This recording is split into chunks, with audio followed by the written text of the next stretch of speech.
Good morning, welcome back to the Garden Novice. It's Sunday morning. I popped round to the allotment just to sow a few seeds, as in sweet pea seeds. I was kindly sent a packet of seeds from Pete Trenouth, from Pete Trenouth's Cornish Garden on YouTube.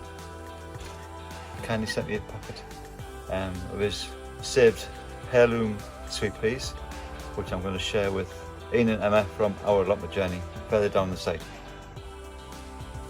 So what I've done, I've sieved some compost, added a bit of perlite, and I've got some saved toilet roll holders, which I've been saving for a few months.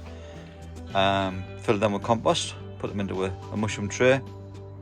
I'm going to put my seeds, sweet pea seeds, 2 in each one, and then give them a bit of a watering.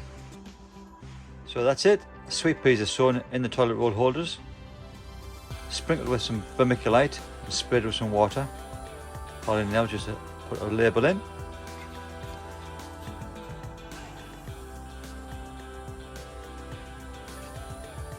That's me. Sweet peas all ready to germinate. So a big thank you to Pete Trenouth from Pete's Cornish Garden for sending me his saved heirloom sweet pea seeds to share with Ian and Emma from our allotment journey.